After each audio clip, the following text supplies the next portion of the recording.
വചനാമൃതത്തിൽ നിന്നാണേ. അതില് രാമകൃഷ്ണ പരമഹംസർ പറയുന്ന ഒരു അവിടെ വന്ന ഒരു ഭക്തനോട് പറയുന്ന ഒരു കഥയല്ല, ആ ഒരു ചെറിയൊരു സംഭവമാണ്. അതിൽ അദ്ദേഹം പറയുന്നത് രാമൻ ലക്ഷ്മണനോട് പറയുന്ന ഒരു രംഗമാണ്. അതായത് വസിഷ്ഠ മഹർഷി അദ്ദേഹത്തിന്റെ മകൻ മരിച്ചപ്പോ വളരെ ദുഃഖാർത്തനായിട്ട് ഇങ്ങനെ എത്തിയാണ്. അപ്പം രാമൻ ലക്ഷ്മണനോട് ഈ സംഭവം കാണുമ്പോൾ ലക്ഷ്മണന് സംശയം, ഈ വസിഷ്ഠ മുനി കരയുന്നുണ്ട്. അപ്പം രാമൻ ലക്ഷ്മണനോട് പറയുകയാണ്, പറയുന്നത് ഇങ്ങനെയാണ്: അനിയ, ഇതിൽ എന്താ അത്ഭുതത്താനുള്ളത്? ജ്ഞാനമുള്ളവന് അജ്ഞാനവുമുണ്ട്. നീ ജ്ഞാനത്തിനും അജ്ഞാനത്തിനും അപ്പുറം പോവുക. കാലിൽ മുള്ളു തറച്ചാൽ വേറൊരു മുള്ളു തേടി പിടിച്ചു കൊണ്ടുവരണം. ആ മുള്ളു കൊണ്ട് ആദ്യത്തേത് പുറത്തെടുക്കുക. അത് കഴിഞ്ഞാൽ 2 മുള്ളും വലിച്ചെറിയുക. അതുപോലെ അജ്ഞാനം നീക്കാൻ വേണ്ടി ജ്ഞാനം സമ്പാദിക്കണം. എന്നിട്ട് ജ്ഞാനത്തിനും അജ്ഞാനത്തിനും അപ്പുറം പോവുക. അപ്പം ഇത് വായിച്ചു പോയപ്പോ പെട്ടെന്ന് മനസ്സിലായ പോലെ തോന്നി. പക്ഷെ പിന്നീട് ആലോചിക്കുമ്പോൾ ഈ ജ്ഞാനം ഉണ്ടെന്ന് പറയുന്നത് വെച്ചാൽ അജ്ഞാനം ഇല്ലാത്തൊരു സിറ്റുവേഷൻ ആണല്ലോ ജ്ഞാനം ഉണ്ടെന്ന് പറയുന്നത്. അപ്പം ജ്ഞാനം ഉപയോഗിച്ച് അജ്ഞാനം കളയുക പറയുമ്പോൾ ഒരാളിൽ തന്നെ അജ്ഞാനവും ജ്ഞാനം ഒരേ സമയം ഉള്ള പോലെ, അതായത് ഈ വസിഷ്ഠത്തെ കുറിച്ച് രാമൻ പറഞ്ഞ പോലെ, അത് എങ്ങനെയാണെന്ന് മനസ്സിലായില്ല. ജ്ഞാനത്തിനും അജ്ഞാനത്തിനും ഒരു വ്യക്തിയിൽ ഒരേ സമയം ഇങ്ങനെ ചെയ്യാൻ കഴിയുന്നു. അത് മാത്രമല്ല, എന്താണ് ജ്ഞാനത്തിനും അജ്ഞാനത്തിനും അപ്പുറം പോവുക എന്ന് പറഞ്ഞതുകൊണ്ട് ഉദ്ദേശിച്ചത്? അതിലപ്പുറം എന്താണ്? ജ്ഞാനത്തിനാണോ പരമമായിട്ട് കാണുന്നത്? അതുകൊണ്ടൊരു ക്ലാരിറ്റി വന്നില്ല, ചോദിച്ചതാണ്. ഒരാളിൽ തന്നെ പിന്നെ ജ്ഞാനവും അജ്ഞാനവും ഉണ്ട് എന്നല്ല ഇവിടെ വസിഷ്ഠൻ ഉദ്ദേശിച്ചത്. അതിന് വേറെ കാര്യങ്ങളുണ്ടെന്നാണ് എൻ്റെ വിശ്വാസം. അതിനേക്കാൾ കൂടുതൽ ഇപ്പം നമുക്ക് പെട്ടെന്ന് ചിന്തിക്കേണ്ട ഒരു കാര്യം എന്ന് പറഞ്ഞാൽ, ഒരാളിൽ ജ്ഞാനാജ്ഞാനങ്ങൾ വർദ്ധിക്കുന്നത് എങ്ങനെയാണെന്നുള്ളതാണ്. തീർച്ചയായിട്ടും ജ്ഞാനാജ്ഞാനങ്ങളുണ്ട്. ഉണ്ടായാൽ മാത്രമേ പ്രകൃതിയിൽ പ്രവർത്തിക്കാനൊക്കുള്ളൂ. സ്വർണം പല വിധത്തിലുള്ള ഇമ്പ്യൂരിറ്റീസ് ചേർത്ത്, പല വിധത്തിലുള്ള ചേരുവകൾ ചേർത്ത്, അല്ലെങ്കിൽ അശുദ്ധ ലോഹങ്ങൾ ചേർത്ത് കൊണ്ട് ആണ് വ്യവഹരിക്കപ്പെടുന്നതിന് വേണ്ടി, ഉപയോഗിക്കപ്പെടുന്നതിന് വേണ്ടിയുള്ള ആഭരണങ്ങൾ നിർമ്മിക്കാൻ വേണ്ടിയുള്ള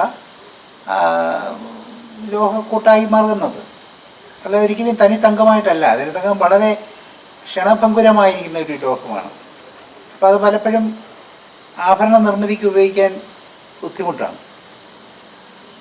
അപ്പോൾ അതിനെ മാലിന്യങ്ങൾ ചേർത്ത് വേണം വാസ്തവത്തിൽ അതിനെ ബലപ്പെടുത്താൻ.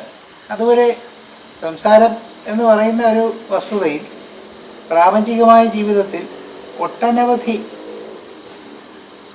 മാലിന്യങ്ങൾ, അജ്ഞാനങ്ങൾ മനുഷ്യൻ്റെ ചേതനയുമായി ബന്ധപ്പെടുത്തി വച്ചിട്ടുണ്ട്. മനസ്സിലായില്ലേ? അല്ലാതെ ശുദ്ധജ്ഞാന സ്വരൂപമായിട്ടല്ല. ശുദ്ധജ്ഞാന സ്വരൂപമാണ് യാഥാർത്ഥ്യം. പക്ഷേ അതിൻ്റെ മുകളിൽ പലതരത്തിലുള്ള മേഘമണ്ഡലങ്ങൾ വന്ന് മൂടിക്കൊണ്ടിരിക്കുന്നത് കൊണ്ട് ആ ശുദ്ധമായ നീലാകാശത്തെ കാണാൻ സാധ്യമല്ല.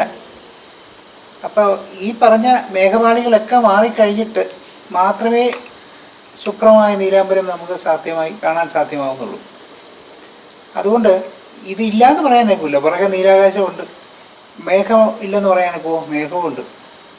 അപ്പോൾ യഥാർത്ഥത്തിൽ നിത്യമായിരിക്കുന്നത് എന്താണെന്ന് ചോദിച്ചു കഴിഞ്ഞാൽ ആ ജ്ഞാനാവസ്ഥയിലാണ് വ്യാവഹാരികതയുടെ നിത്യാവസ്ഥ. വ്യാവഹാരികമായിരിക്കുന്ന പ്രപഞ്ചത്തിൻ്റെ ഉത്ഭവം മുതൽ അവസാനം വരെയുള്ള കാലഘട്ടങ്ങളിൽ ഏറ്റവും നിത്യമായിരിക്കുന്ന അവസ്ഥ ജ്ഞാനത്തിനാണ്. ആ ജ്ഞാനത്തിൻ്റെ മുകളിൽ അജ്ഞാനത്തിൻ്റെ ലെയറുകൾ ഉണ്ടായിക്കൊണ്ടിരിക്കും, അത് മാറിക്കൊണ്ടിരിക്കും. പക്ഷെ ജ്ഞാനം സത്യമായി നിലനിൽക്കുന്നു. എന്നാൽ പ്രഭവത്തിനും ഇടയ്ക്കുള്ള കാലഘട്ടം, അതായത് സൃഷ്ടിപ്രക്രിയയ്ക്ക് ഇടയ്ക്കുള്ള ഇടവേള എന്ന് പറയുന്നൊരു സമയമുണ്ടെങ്കിൽ, ആ സമയത്ത് ഇതെല്ലാം തിരിച്ച് പോയിക്കഴിഞ്ഞ് വാസ്തവത്തിൽ ജ്ഞാനാജ്ഞാനത്തിൽ അവസ്ഥകളുടെ ഒരു ബാലൻസാണ് ഇവിടെ ഉണ്ടാവുക.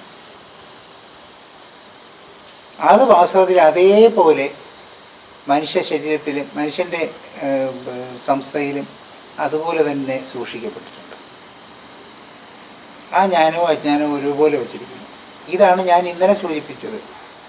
ഗുരുക്കന്മാരെ കുറിച്ച് പറഞ്ഞപ്പോൾ സൂചിപ്പിച്ചത് ഇത് തന്നെയാണ്. കാരണം ഒരുവൻ്റെ ജനനം മുതൽ മരണം വരെ അവനിലുള്ള ഗുരുത്വം ഒരു സ്ഥലത്ത് രൂഢമൂലമായി നിൽക്കുന്നുണ്ട്. ഇതാണ് ജ്ഞാനാവസ്ഥ. അവനിലുള്ള പ്രതിരോധകാരി അല്ലെങ്കിൽ ചെകുത്താനെന്ന് നമുക്ക് വിളിക്കാം, എന്തെങ്കിലും വിളിക്കാം, ഇഷ്ടമല്ല എന്ത് വേണം വിളിച്ചു. അത് ഒരിടത്ത് മനസ്സിൻ്റെ ഒരു കോണിൽ നിൽപ്പുണ്ട്, അതും അങ്ങനെയുണ്ട്. ഇത് രണ്ടും ഈക്വലായിട്ട് മനുഷ്യനെ സംബന്ധിച്ചിടത്തോളം മനുഷ്യൻ്റെ ചോയ്സ് അനുസരിച്ച് പ്രവർത്തിക്കുന്നതാണ്. മനുഷ്യൻ എങ്ങോട്ട് നീങ്ങുന്നുവോ അതനുസരിച്ചു. ഒരു പാലത്തിൽ പിന്നെ ബോണ്ടേജിൽ നിന്ന് ഫ്രീഡത്തിലേക്ക് പോകുന്നൊരു പാലമാണെന്ന് വയ്ക്കുക ഉദാഹരണം. അതിൽ ബോണ്ടേജ് എന്ന് പറയുന്ന അവിടെ അബോധാവസ്ഥയും ഫ്രീഡം എന്ന് പറയുന്ന ബോധാവസ്ഥയുമാണെന്ന് കണക്ക് കൂട്ടുക, ചിന്തിക്കുക. ആ അബോധാവസ്ഥയിൽ നിന്ന് ബോധാവസ്ഥയിലേക്ക് പോകുന്ന പാലം ഭയാനകമായ ഒരു പാലമാണെന്ന് ധരിക്കും. കാരണം പ്രതിസന്ധികൾ ഒട്ടനവധിയുണ്ട്, അതാണ് ജീവിതം. പക്ഷേ അപ്പോൾ ഉള്ള പ്രശ്നമെന്ന് വെച്ചാൽ ഓരോ പ്രാവശ്യം നമ്മൾ ഈ പാലം കിടക്കാൻ നോക്കുമ്പോൾ ഭയം വരുമ്പോൾ നമ്മൾ ഓടി തിരിച്ചു പോകും, ആ ബോണ്ടേജിലേക്ക് പോകും, അബോധാവസ്ഥയിലേക്ക് പോകും. നമുക്ക് അപ്പുറത്തോട്ട് ഓടാനുള്ള ധൈര്യം ഉണ്ടാകുന്നില്ല. അപ്പം അപ്പുറത്ത് പോയവർ അവിടെ നിന്നുകൊണ്ട് വിളിക്കും. അതാണ് ഗുരുസ്ഥാനങ്ങളുടെ പ്രത്യേകത എന്ന് മനസ്സിലായി. അവർ അവിടെ നിന്നുകൊണ്ട് വിളിക്കുകയാണ്, നിങ്ങൾ വരൂ പേടിക്കേണ്ട, വന്നാൽ മതി എന്ന് പറയും. പക്ഷെ നമുക്ക് ആത്മവിശ്വാസം ഇല്ലാത്തതുകൊണ്ട് നമ്മൾ എന്ത് ചെയ്യുന്നു വെച്ചാൽ മധ്യം വരെ എത്തിക്കഴിഞ്ഞാലും നമുക്ക് ആ പാലത്തിൻ്റെ കുലുക്കമോ എന്തെങ്കിലും തോന്നുന്ന നൂൽപ്പാലം പോലെ ഇരിക്കുന്നതുകൊണ്ട് നമ്മൾ തിരിച്ചോടി അബോധാവസ്ഥയിലേക്ക് പോകുന്നു. പ്രതിസന്ധികളിലൊക്കെ തന്നെയും മനുഷ്യൻ മദ്യത്തിനോ മയക്കുമരുന്നിനോ മറ്റ് വിഷയ സുഖങ്ങളിലോ ആസക്തികളിലോ കടിച്ചു തൂകി അബോധാവസ്ഥയിലേക്ക് പോകുന്നതിന് കാരണം അതുകൊണ്ടാണ്. അവന് ആ പ്രതിസന്ധി നേരിടാൻ സാധ്യമല്ല. പ്രതിസന്ധി നേരിട്ട് കഴിഞ്ഞാൽ അവൻ ഒറ്റയടിക്ക് പ്രമോഷനോടുകൂടി മുമ്പോട്ട് പോവുകയാണ്. പക്ഷെ ആ പ്രതിസന്ധിയിൽ അവൻ പുറകോട്ട് ചായാനാണ് താല്പര്യം. അവന് 4 കാലിൽ നിൽക്കണം, മൃഗാവസ്ഥയിലേക്ക് അവന് പതിക്കണം. അതിന് നട്ടല് നിവർത്തി ഒരു മനുഷ്യനാവാൻ താല്പര്യമില്ല. അപ്പോൾ ഇതുകൊണ്ട് അവൻ എന്ത് ചെയ്യുന്നു എന്ന് വെച്ചാൽ തിരിച്ച് പുറകോട്ട് ഓടിപ്പോകും. അപ്പോൾ ഈ 2 അറ്റങ്ങൾ, 2 ധ്രുവങ്ങൾ ആണ് വാസ്തവത്തിൽ ഗുരുവും ലഘുവും എന്ന് വേണമെങ്കിൽ.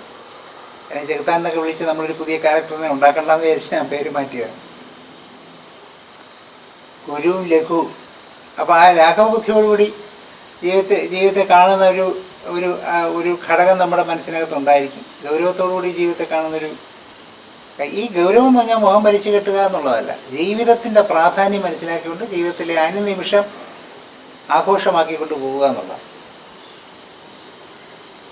അപ്പോൾ അത് നമുക്ക് കുറച്ച് ദിവസം കൂടെ ഉള്ളൂ എന്ന് വിചാരിക്കുകയാണെങ്കിൽ നമ്മൾ എത്രമാത്രം സീരിയസ് ആയിരിക്കുമോ അതുപോലെ വളരെ ഗൗരവത്തോടു കൂടി നമ്മൾ ജീവിതത്തെ ഫേസ് ചെയ്യുക എന്നുള്ളതാണ്. അപ്പോൾ അത്തരത്തിലുള്ളൊരു സാധ്യതയാണ് വാസ്തവത്തിൽ ആന്തരികമായ ഗുരു തരുന്നത്. അത് ജ്ഞാനം. അതേസമയം നേരെ തിരിച്ച് ആ ജ്ഞാനത്തിൻ്റെ മേൽ കറുത്ത മേഘപാളികൾ ഉണ്ടാക്കിക്കൊണ്ട് ആ ജ്ഞാനത്തെ മറച്ചുകൊണ്ടിരിക്കുന്നതാകട്ടെ ലാഘവബുദ്ധിയായിട്ടുള്ള കാര്യങ്ങളാണ്. അപ്പോൾ ഇതിനെയാണ് അവിടെ അജ്ഞാനം എന്ന് വിളിക്കുന്നത്. വസിഷ്ഠ മഹർഷി സൂചിപ്പിക്കുന്നത് ഈ ആന്തരികമായ ജ്ഞാനാജ്ഞാന വ്യവസ്ഥകളെക്കുറിച്ചാണ്. ഈ ജ്ഞാനാജ്ഞാന വ്യവസ്ഥകൾക്ക് അതീതമായിരിക്കുന്ന അവസ്ഥയിലേക്ക് പോകാം എന്ന് പറയുന്നത് ജ്ഞാനവും അജ്ഞാനവും എവിടെ നിന്നുണ്ടായി? നിന്നിൽ നിന്നുണ്ടായി എന്നുള്ളതാണ്. അല്ലയോ മനുഷ്യ, നിന്നിൽ നിന്നാണ് ഈ ജ്ഞാനാജ്ഞാനങ്ങളെല്ലാം ഉണ്ടായിരിക്കുന്നത്. ജ്ഞാനം ഉണ്ടായിട്ട് നീ പൊതിയാൻ വേണ്ടി നല്ലൊരു കൂടെ ഒരു കിലോ നല്ല ഓറഞ്ച് വാങ്ങിച്ചു, അല്ലെങ്കിൽ ഒരു ആപ്പിൾ വാങ്ങിച്ചു. അതിനെ പൊതിയാൻ വേണ്ടി വളരെ വില കുറഞ്ഞ പേപ്പറിട്ട് പൊതിയല്ലേ, ശരിയല്ലേ? അതുപോലെ ജ്ഞാനത്തിനെ പൊതിയുന്നതിന് അജ്ഞാനത്തിൻ്റെതായ അവസ്ഥകളുണ്ടായിരിക്കും. നമുക്കത് വൃത്തികേടായിട്ട് തോന്നും. പക്ഷെ അജ്ഞാനം വളരെ അത്യന്താപേക്ഷിതമാണ്. സ്വർണത്തിലെ ഇമ്പ്യൂരിറ്റീസ് എന്ന് പറഞ്ഞാൽ അത്യന്താപേക്ഷിതമാണ്, അതിൻ്റെ നിലനിൽപ്പിന് അത്യന്താപേക്ഷിതമാണ്. ഒരു വ്യക്തിയിലുള്ള പല പല കാര്യങ്ങളും അത്യന്താപേക്ഷിതമായിട്ട് വ്യാവഹാരികമായിട്ട് ഉപയോഗമുള്ളത് തന്നെയാണ്. അത് ദേഷ്യമായാലും എല്ലാത്തിനും പരിമിതിയോടുകൂടി ഉപയോഗിക്കാൻ വേണ്ടിയുള്ള സാധ്യതയുണ്ടാകും. അപ്പോൾ ഇതാണ് അവിടെ സൂചിപ്പിക്കുന്നത്. അപ്പോൾ ആ ഗുരുത്വത്തിലേക്ക് നീങ്ങുക, ജ്ഞാനത്തിലേക്ക് പോവുക, അജ്ഞാനത്തെ ഉപയോഗിച്ച് അജ്ഞാനത്തിനെ കൊണ്ടാണ് ജ്ഞാനത്തിനെ കാണുന്നത്. അജ്ഞാനത്തിനെ നമുക്ക് മാത്രം കാണാൻ സാധിക്കുകയുള്ളൂ. അജ്ഞാനമാണ് നമുക്ക് പരിചയം. നമ്മൾ ജ്ഞാനസ്വരൂപികളാണല്ലോ, സ്വമേധയാ നമ്മൾ ജ്ഞാനസ്വരൂപികളാണ്. അപ്പം നമുക്ക് പുതിയായിട്ടുള്ള ഒരു നോവൽറ്റിയോടുകൂടി നമ്മൾ കാണുന്നതാണ് അജ്ഞാനത്തിനെ. അതുകൊണ്ടാണ് അജ്ഞാനത്തിനോട് ഭ്രമം ഉണ്ടാകുന്നത്. ജ്ഞാനികളായിരിക്കുന്നുണ്ട് അജ്ഞാനത്തോട് ഭ്രമം തോന്നുന്നു. അപ്പോൾ ആ അജ്ഞാനം കാണുമ്പോഴത്തേക്കും അതിനകത്ത് എന്തോന്നോ ഉണ്ട് എന്ന അന്വേഷണം വരുന്നത് നമുക്ക് സ്വാഭാവികമായിട്ടുണ്ട്. ആ അന്വേഷണമാണ് വിഷയസുഖങ്ങളിലേക്ക് എല്ലാം കൊണ്ടുപോകുന്നതെന്ന് നമുക്ക് വേണമെങ്കിൽ മനസ്സിലാക്കാം. അപ്പോൾ അതുകൊണ്ട് അത്തരത്തിലുള്ള അന്വേഷണം നടത്തിക്കൊണ്ട് പോയാൽ തന്നെ, അപ്പോൾ ഇത് മനസ്സിലാക്കി കഴിഞ്ഞാൽ നമുക്ക് ജ്ഞാനാവസ്ഥയോടും അജ്ഞാനാവസ്ഥയോടും തുല്യമായിരിക്കുന്ന രീതിയായിരിക്കും നമുക്കുണ്ടാകുന്നത്. മനസ്സിലാക്കിക്കൊണ്ട് വേണം അതിനോട് താല്പര്യം കാണിക്കുന്നതും എല്ലാം. അതുകൊണ്ട് തന്നെ ഈ സിദ്ധാർത്ഥ ഗൗതമൻ്റെ കാലം കഴിഞ്ഞ്, ബുദ്ധൻ്റെ കാലം കഴിഞ്ഞ് അതിനു മുമ്പ് തന്നെ ഉണ്ടായിരുന്ന ധ്യാന ഘടകങ്ങൾ എന്ന് പറയുന്നതിനകത്ത് ഉത്തരം അനുത്തരം എന്ന് പറയുന്ന ഘടകങ്ങളുണ്ടായിരുന്നു.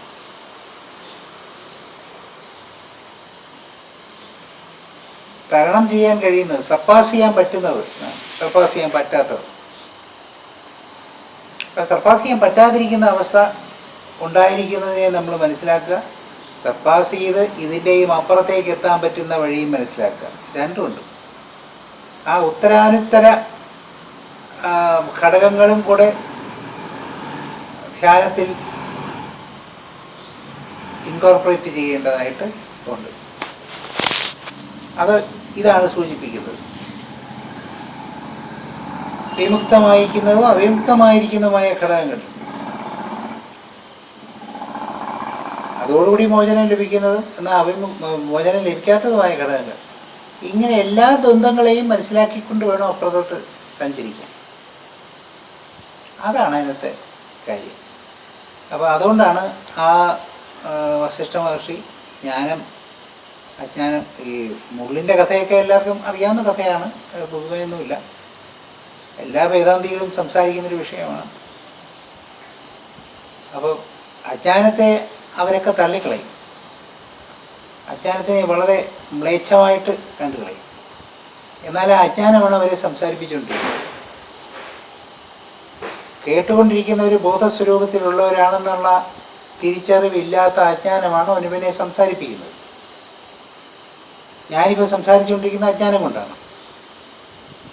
കേൾക്കുന്നവർക്ക് ബോധമില്ല എന്നൊരു ബോധം സ്വയം ഉണ്ടാക്കി വെച്ചാൽ മാത്രമേ സംസാരിക്കുന്നതിൽ പ്രസക്തിയുള്ളൂ. അജ്ഞാനം കൊണ്ടാണ്. ഈ പ്രപഞ്ചത്തിലെ എല്ലാ ചരാചര പ്രവൃത്തികളും നടക്കുന്നതൊക്കെ അജ്ഞാനം കൊണ്ട് തന്നെയാണ്. ജ്ഞാനം അതിൻ്റെയൊക്കെ ഉള്ളിൽ നിൽക്കുന്ന വിഷയമാണ്.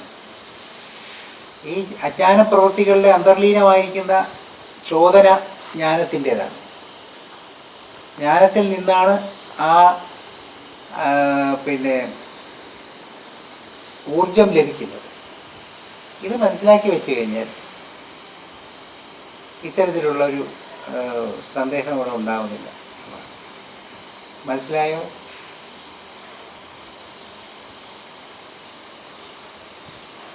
മനസ്സിലായിരുന്നു. ഈ ജ്ഞാനത്തിനും അജ്ഞാനത്തിനും അപ്പുറം പോവുക എന്ന് പറയുമ്പോൾ, അപ്പോ ഒരാള് ഒരു ആത്മസ്വരൂപത്തിനെ തന്നെ, അല്ലെങ്കിൽ ആ ശൂന്യാവസ്ഥ തന്നെ അങ്ങനെ കാണാൻ പറ്റുമോ?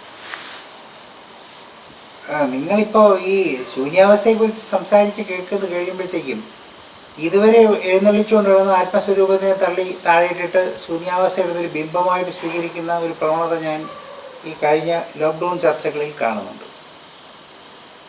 അതൊരു നല്ല ലക്ഷണമല്ല.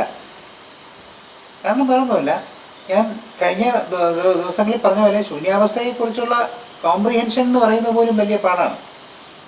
ഒരു ആത്മസങ്കല്പത്തിലേക്ക് എത്തുന്നത് പോലും പാടായിരിക്കെ അതിനേക്കാളും അപ്പുറത്തുള്ളൊരു ശൂന്യാവസ്ഥയെക്കുറിച്ച് നിങ്ങൾ കോംപ്രിഹെൻഡ് ചെയ്യാൻ ശ്രമിക്കുന്നത് വളരെ ആലോചിച്ച് വേണം.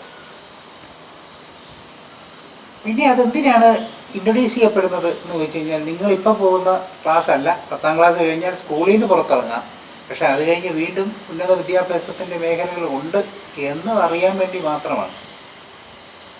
ഒരുവൻ കോളേജിലെ ഡിഗ്രിയൊക്കെ വാങ്ങിച്ച് PG വാങ്ങിച്ച് ഡോക്ടറേറ്റ് വാങ്ങിച്ച് കഴിഞ്ഞാൽ അവൻ്റെ വിദ്യാഭ്യാസം തീരുന്നുണ്ടോ? ഇല്ല. താല്പര്യമുള്ളവൻ വീണ്ടും പഠിച്ചുകൊണ്ടിരിക്കും. ഐഹികമായിട്ട് ലോകധർമ്മിയായിട്ട് ലോകത്തിൻ്റെ താല്പര്യങ്ങളനുസരിച്ചുള്ള വിദ്യാഭ്യാസം ചിലപ്പോൾ ഡോക്ടറേറ്റ് കൊണ്ട് തീരുമായിരിക്കും. പക്ഷേ യഥാർത്ഥ വിദ്യാർത്ഥി അതിന് ശേഷമാണ് ഏറ്റവും കൂടുതൽ പഠിക്കുന്നത്. അതുകൊണ്ട് ഒരിക്കലും പരിമിതമായ ഒരു വഴിയാണിതെന്ന് തെറ്റിദ്ധരിക്കേണ്ട. അപ്പോൾ ഈ വഴിക്ക് വേണ്ടി ഈ വഴിയിൽ എന്തെങ്കിലും ഒരു ബിംബത്തെ മുൻവശത്തിട്ടിട്ട് അതിൻ്റെ പുറകിലേക്ക് അതിൻ്റെ മുന്നിലേക്ക് ഓടിയെടുക്കാം എന്നുള്ള ഒരു ഓട്ടപ്പന്തയം നമ്മൾ പ്ലാൻ ചെയ്യാതിരിക്കുക. അതുകൊണ്ട് തന്നെ ആത്മാവെന്നോ ശൂന്യതയെന്നോ ഒക്കെയുള്ള ആ ദ്വന്ദ്ഭാവങ്ങളോ അത്തരത്തിലുള്ള സർവേക്കല്ലുകളോ നമ്മൾ നാട്ടണ്ടെന്നുള്ളതാണ് എൻ്റെ അഭിപ്രായം. അതിനപ്പുറം പോവുക, നമ്മൾ നിരന്തരമായി സ്വതന്ത്രമായ അന്വേഷണത്തിലൂടെ കടന്നു പോയിക്കൊണ്ടിരിക്കുക, അതിനപ്പുറത്തെത്താൻ സാധിക്കട്ടെ, അതാണ് എൻ്റെ കാര്യം. എന്തായിരുന്നു സിമീഷ് ചോദിച്ചത്? ഇല്ല സാറേ, അതില് ഒരു സംശയം വന്നത് ഈ ജ്ഞാനത്തിന് അജ്ഞാനത്തിന് അപ്പുറം പോവുക എന്നുള്ള ആ ഒരു വരി കണ്ടുകൊണ്ടാണ്. പൊതുവെ ജ്ഞാനത്തിന് വേണ്ടിയാണല്ലോ എല്ലാ പരിശ്രമങ്ങളും. അപ്പൊ അല്ല, ജ്ഞാനമാണെങ്കിൽ ചിത്സ്വരൂപമാണല്ലോ ജ്ഞാനം. ചിത്സ്വരൂപമാണ് ജ്ഞാനം. ചിദാനന്ദം ഉണ്ടായിരിക്കുന്ന സത്തിൽ നിന്നാണെങ്കിൽ, അല്ലെങ്കിൽ ചിത്തും ആനന്ദവും സത്തിൻ്റെ രൂപങ്ങളാണെങ്കിൽ, സച്ചിദാനത്തിനും അപ്പുറത്തായിട്ട് സൃഷ്ടിരഹിതമായിരിക്കുന്ന നിശ്ചലാവസ്ഥ സാഖ്യന്മാരും പറയുന്നുണ്ട്. ശൂന്യവാദികൾ മാത്രമല്ല, സാഖ്യന്മാരും അത്തരത്തിലൊരു സാഹചര്യം സന്തുലിതമായിരിക്കുന്ന ഒരവസ്ഥയെക്കുറിച്ച് സൂചിപ്പിക്കുന്നുണ്ട്. ആ സന്തുലിതമായ അവസ്ഥയിൽ സൃഷ്ടി പ്രക്രിയ നടക്കുന്നില്ലെന്നാണ് അവർ പറയുന്നത്. അപ്പോൾ അവിടെ അതിന് ശേഷമാണ് സച്ചിദാനന്ദ സ്വരൂപമൊക്കെ മൂർത്തമായിരിക്കുന്ന